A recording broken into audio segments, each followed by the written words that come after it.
I felt like my video yesterday was unclear, so I just wanted to say that I don't regret getting the COVID vaccine because I had side effects, and I wouldn't discourage anybody else from getting the vaccine because of side effects. What I intended to say was that I regret not being aware of side effects and not being prepared to have them, which largely was my own fault, and just that I want to encourage other people not to do the same and to learn more about it and be more prepared. Uh, basically, the four things that I wish I had done were not be by myself, um, have a plan for how to get food, and have Benadryl and Tylenol, and I guess most importantly, have a plan for how to make a doctor's appointment and get to the doctor and stuff if I needed to do that. Um, my thing was just, I really didn't think about it enough at all. And through not paying attention very much, I had gotten the idea that um, the side effects only last for 12 hours. So I guess I kind of thought that no matter what happened, it wouldn't be that big a deal because, at most I would miss like a day of work. And, this may not like make sense to people who don't have a disability, but to me, like, for example, like missing a meal or two because you aren't like competent to get it, um, it's just something that happens sometimes. So like, the idea of missing a meal or something because I was sick was something that I can totally deal with. Um, what I didn't realize, what I would have realized if I paid attention, is that actually 12 hours is the amount of time that you'll start having side effects after you have the shot. For me, I would say, I think 2 days after I had the shot, I woke up and I felt a lot better. And like 4 days after I had the shot, I woke up, that was today, I woke up and felt completely better and I didn't have um, swelling anymore. So,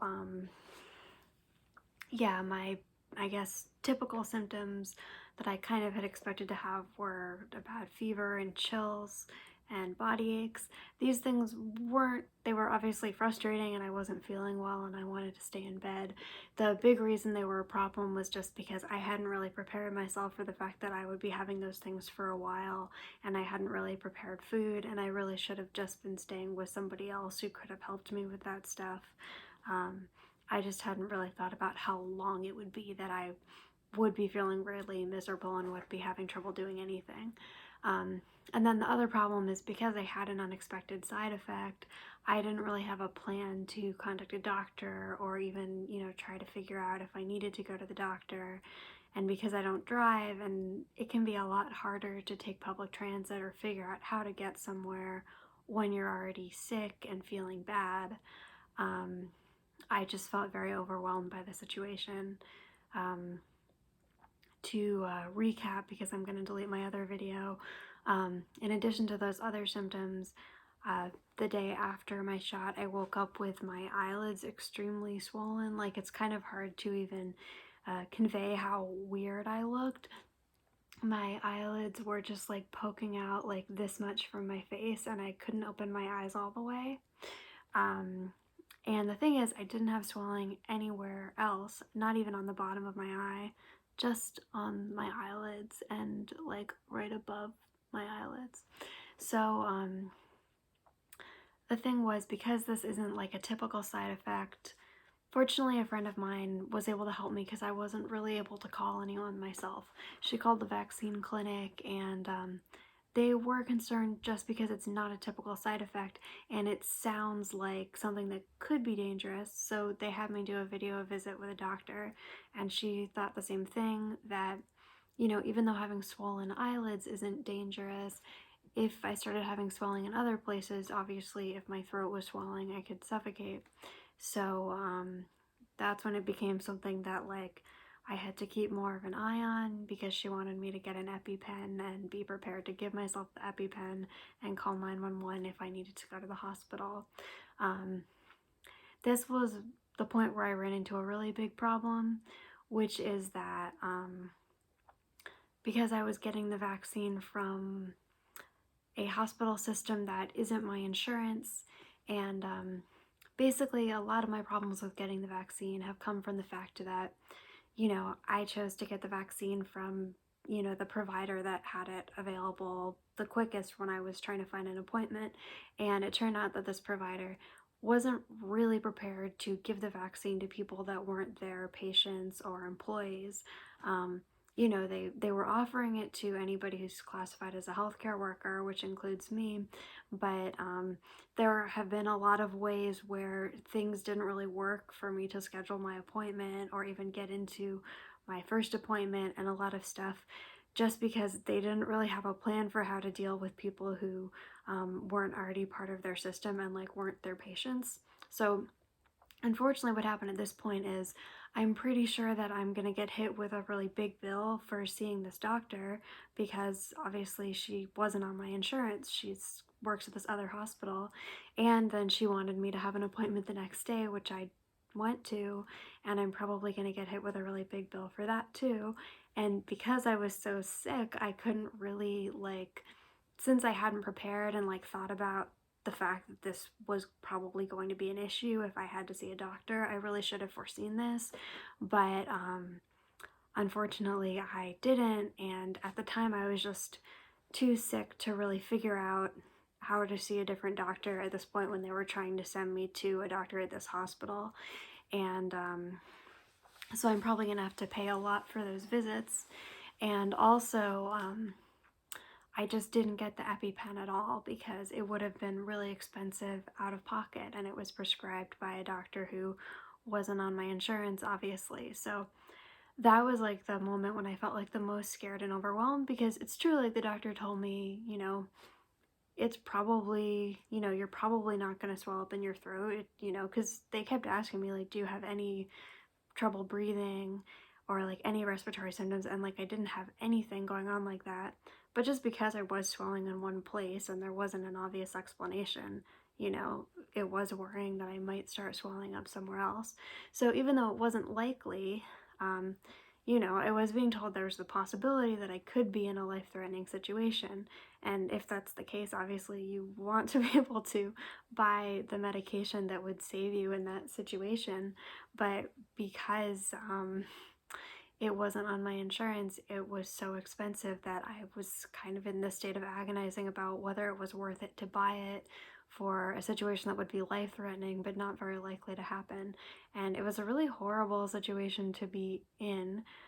I honestly, I mostly blame all the failures of the vaccine distribution, but if I had really thought about the situation beforehand, I think I could have figured out that this probably was going to happen, because I had so many other problems with the UCSF system not knowing how to do things for me because I wasn't a UCSF patient, even though they had allowed me to get the vaccine.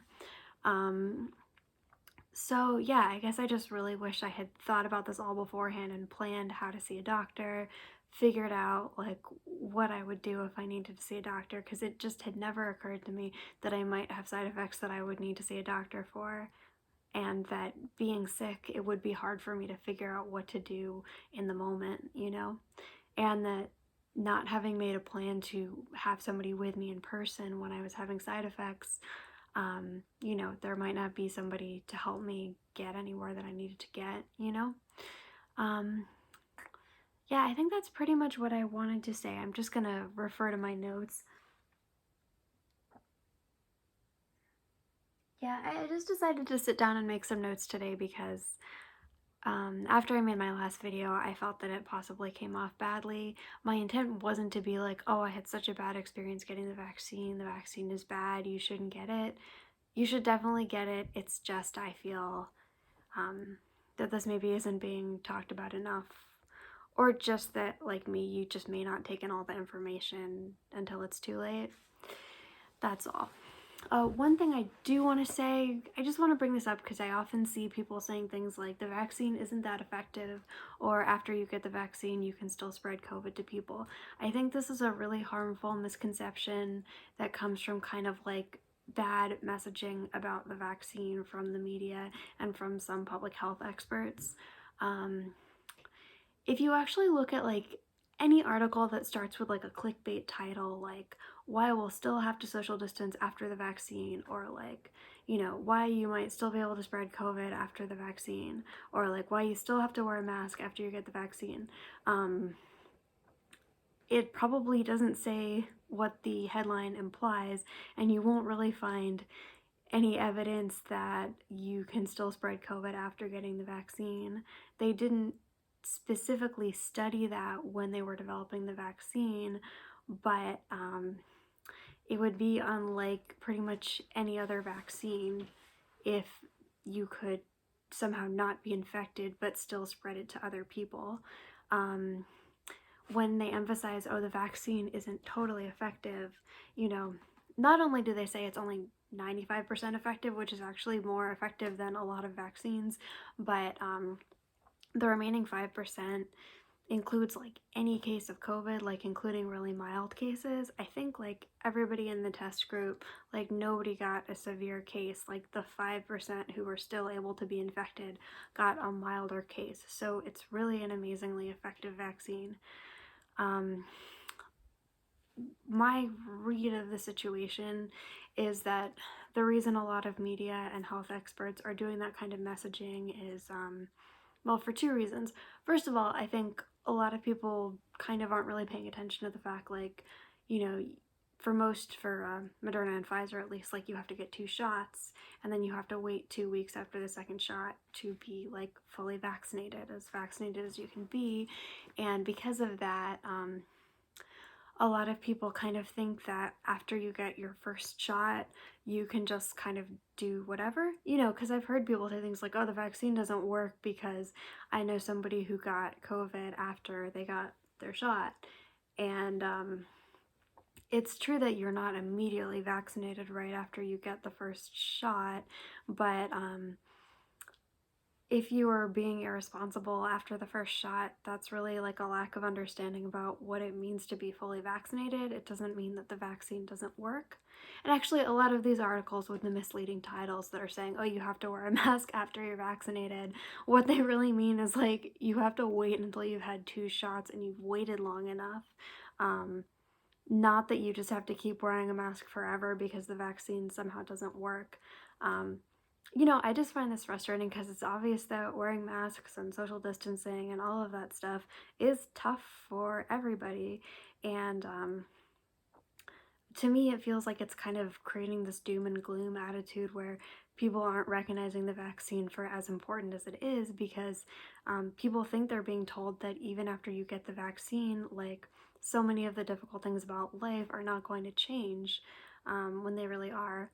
The second reason I think this message is being spread is just because, you know, at this point, the vaccine isn't available to the majority of people.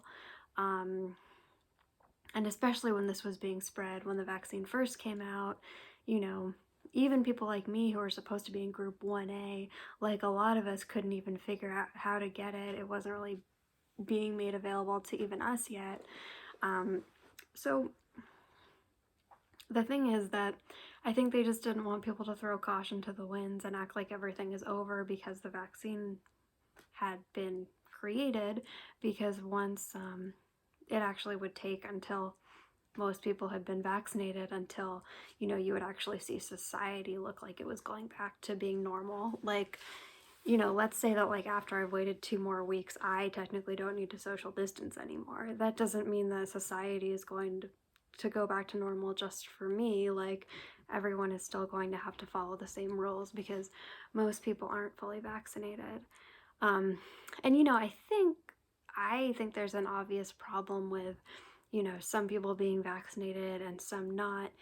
If you were to accept the idea that people can not wear a mask and do whatever they want if they're fully vaccinated, you kind of set yourself up for a lot of dangerous situations where, you know, people could go into a crowded place and not be wearing a mask and either just lie about being vaccinated or be somebody who has an honest misunderstanding where they think that they're fully vaccinated when they've only had 1 shot or they haven't waited long enough, and they could still spread COVID. So I think at this point, like, policies about social distancing and masking have to stay pretty much the same, just because the idea of having a minority of people not having to follow the rules would just kind of be bad for everybody.